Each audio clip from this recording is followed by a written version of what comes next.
You know that green smoothie you religiously drink every morning? The one you think is the cornerstone of your healthy lifestyle?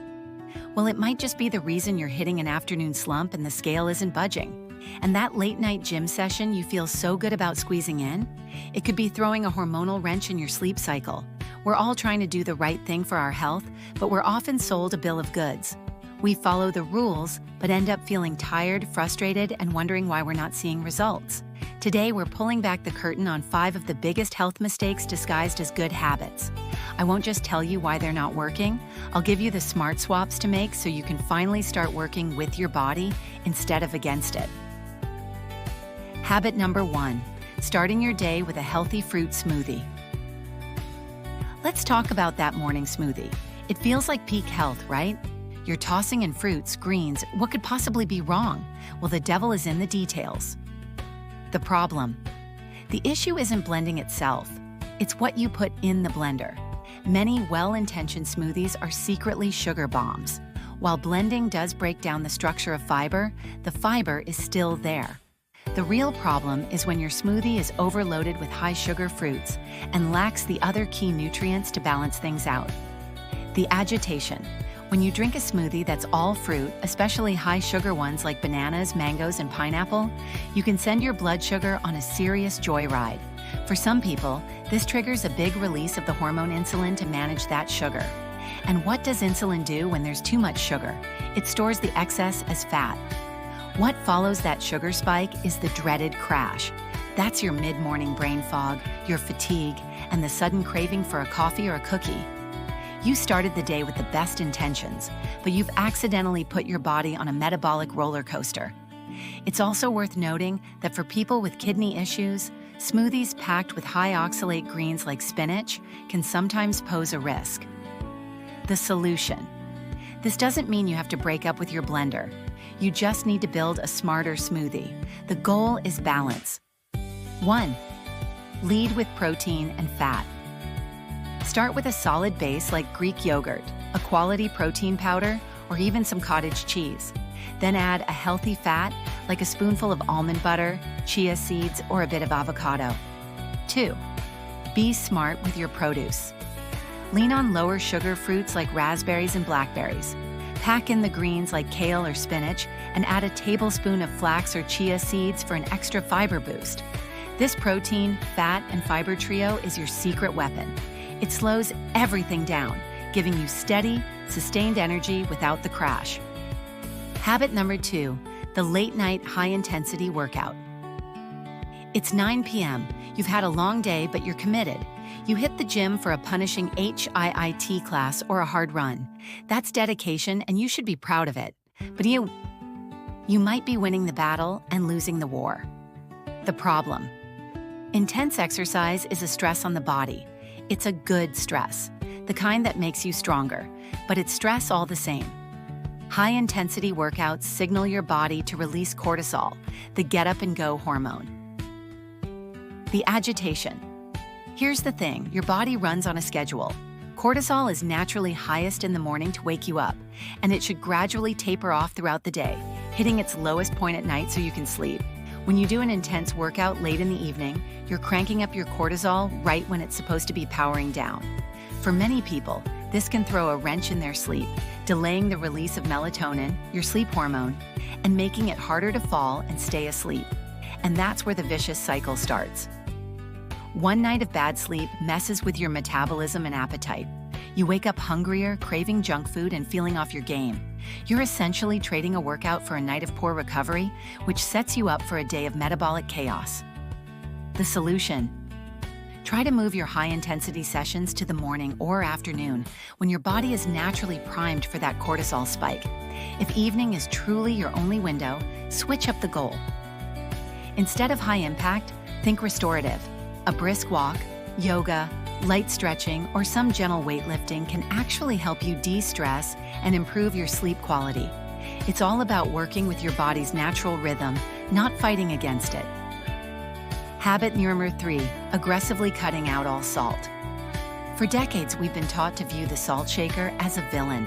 We see low sodium labels everywhere and assume that means all sodium is bad for us. The problem. It's true that the insane amount of sodium in processed foods is a major driver of health problems like high blood pressure, but the narrative that all sodium is the enemy is just plain wrong. The agitation. Your body absolutely needs sodium. It's an essential electrolyte that's critical for basic functions like maintaining fluid balance, nerve signaling, and muscle contractions. When you eat a healthy, whole foods diet and also strictly avoid adding any salt, you can actually run the risk of your sodium levels dropping too low.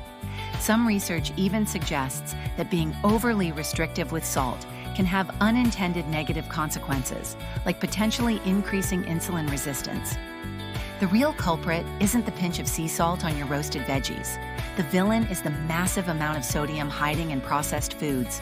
In fact, about 75% of the average person's salt intake comes from packaged foods, canned soups, and restaurant meals. The solution: stop fearing salt and instead change the source of your salt. The most powerful thing you can do is cut way back on processed and packaged foods. Start cooking more from scratch. When you do that, you're back in the driver's seat.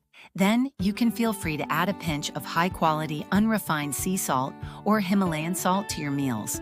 By focusing on a diet of whole foods, you'll naturally get a healthier balance of minerals anyway. Before we get to our next point, which is probably the most overlooked habit of them all, I'd love to hear from you. Have you been told to cut out salt or tried it yourself? Drop your experience in the comments below. Your story might just help someone else figure this all out. Habit number 4, focusing only on clean eating and ignoring sleep. This one is for all the health warriors out there. Your fridge is stocked with organic produce, you meal prep like a champion, and you haven't touched processed sugar in years. You're doing everything right with your food, but you're still exhausted and frustrated. The problem: you believe a perfect diet can make up for a lack of sleep. You're focusing on one pillar of health while the entire foundation is cracking beneath you. The agitation. Let me be blunt. You cannot out-diet a lack of sleep. It's impossible. Sleep isn't a luxury. It's the foundation upon which diet and exercise deliver their benefits. Consistently getting less than 7 hours of sleep a night puts your body into a state of metabolic chaos. Even a few nights of poor sleep can change how your body handles food. It can decrease your insulin sensitivity, forcing your body to work harder to manage blood sugar, which in turn promotes fat storage. And as we mentioned, sleep deprivation throws your appetite hormones completely out of whack.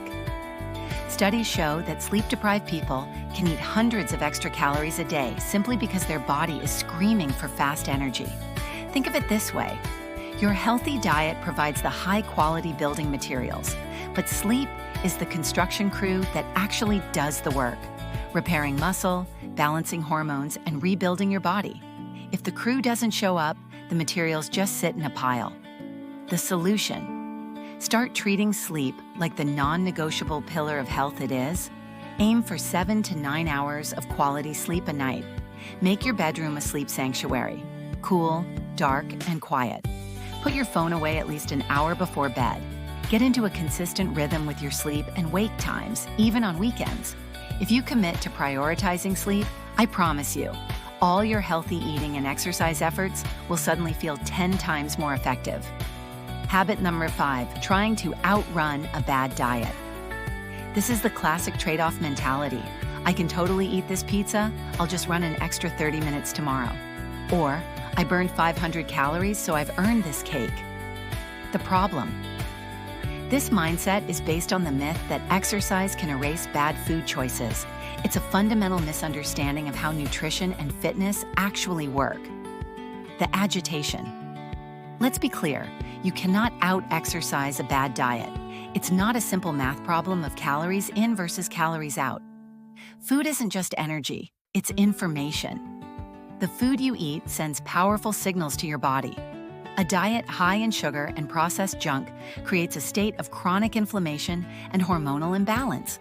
An hour on the treadmill doesn't just wipe that slate clean. As one researcher from a major University of Sydney study put it, even high levels of physical activity can't cancel out the harmful effects of a poor diet. This approach also fosters a toxic relationship with both food and exercise. Exercise becomes a punishment for eating, and food becomes a reward for working out. It's a mentally exhausting cycle that almost always leads to burnout. The solution: it's time for a total mindset shift. The purpose of exercise is not to burn off food. The purpose of exercise is to build a stronger, more resilient body. The purpose of food is to fuel that body with the high-quality information it needs to thrive. See them as partners. When you nourish your body with real, whole foods, you'll have more energy and desire to move. When you move regularly, your body gets better at using those amazing nutrients you're giving it. That's the synergy that creates health that actually lasts. Conclusion. So there you have it. The daily sugar bomb smoothie, the late night workout that sabotages your sleep, the misplaced fear of all salt, prioritizing food over sleep, and trying to outrun your fork. The common thread through all of these is that we've been taught to fight our bodies, to push through pain, and follow rules that ignore our own biology. The real secret to health is to stop fighting and start listening. Balance your meals, move in sync with your body's natural rhythm, eat real food without fear, and most importantly, give yourself the deep, restorative sleep you need to repair and recharge. When you start doing that, you'll realize getting healthy isn't nearly as complicated as we've been led to believe. If this video was an eye-opener for you, make sure you subscribe and hit the bell so you don't miss what's coming next. And as your next step, check out this video right here on the foods that can help get your hormones back in balance. Thanks for watching.